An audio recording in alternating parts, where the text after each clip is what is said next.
Chapter 29. The heavy ball of dread sitting in Zach's stomach lightened a little when Dani stepped through the door. She smiled at Mark, who sat at the small dining table, but Zach couldn't help but notice the smile didn't quite reach her eyes. He finished carrying things to the table. That she'd come in on her own gave him hope. "You're right on time. I was going to send Mark out to let you know we were ready in just a minute." "Good. Let me wash up and we can sit down and eat." "No problem. You need something more to drink?"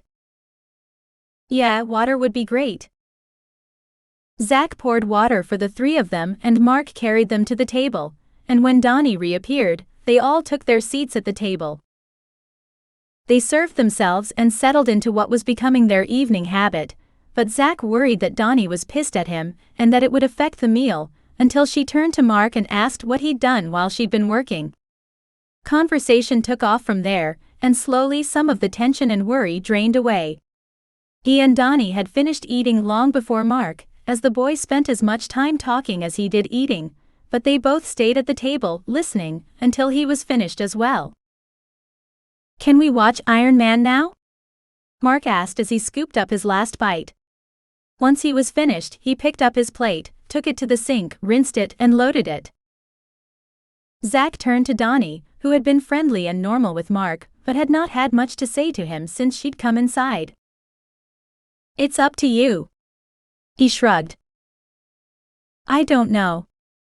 She looked away. "I don't want to impose." "I've told you before, it's no imposition. I'd love to have you."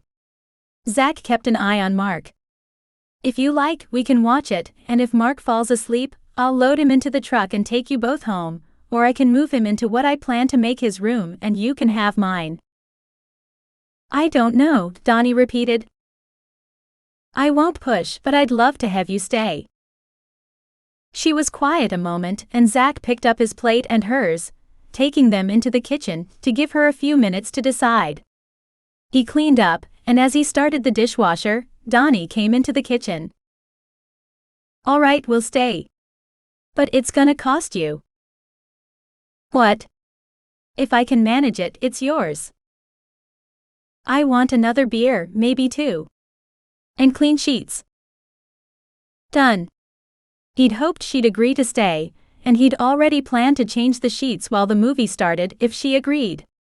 He fetched her beer, started the movie, and got them settled in front of it, before putting fresh sheets on his bed, and changing into sweatpants and a t-shirt so she could go to bed when she was ready and he wouldn't need back into the room.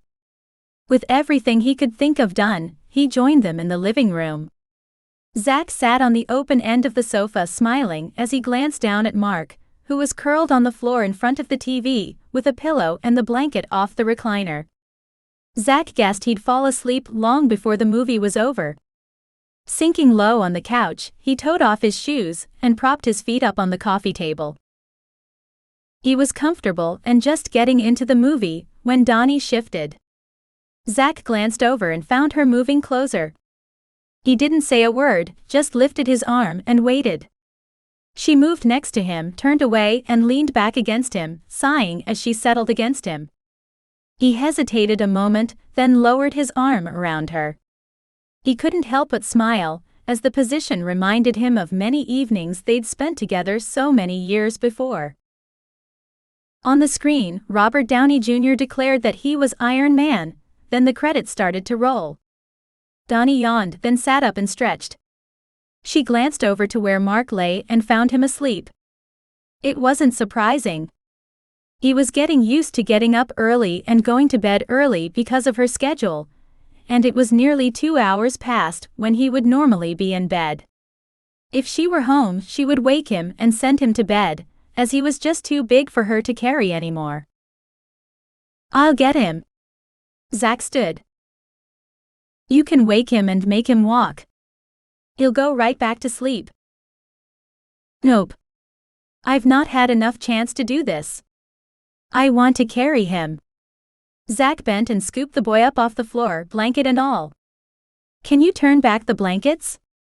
Then I can put him right in."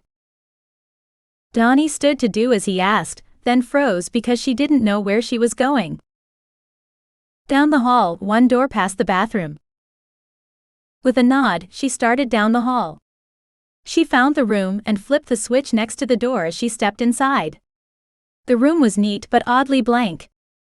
A bed, nightstands, an armchair and a dresser, but no decoration, no personality. Remembering why she was here, she pulled back the bedspread and sheet, then stepped out of the way. Zach laid the sleeping boy on the bed, quietly pulled his shoes off, and dropped them beside the bed. He pulled the covers up and leaned in to kiss Mark's forehead while he slept, then glanced up at Dani. She waited until Zach left, took one last look at Mark, then followed his father out. She turned out the light and pulled the door almost closed. She wanted to be able to hear him, in case he woke up in the middle of the night, and called out in the unfamiliar place. She wasn't quite ready for bed, so she turned for the living room. "I changed the bed already, and I left a pair of sweats and a t-shirt on the dresser for you to sleep in, if you want." Zach went back to where he'd been on the couch and sat down.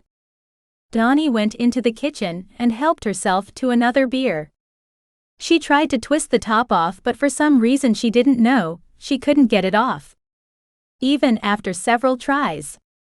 Carrying it with her, she went back into the living room and handed the bottle to Zach, who twisted the lid off without a word and handed the bottle back. She resumed her spot on the sofa and took a long pull. "Does this mean I'm forgiven?" Zach's voice was soft, and she got the feeling he was trying to keep from pissing her off.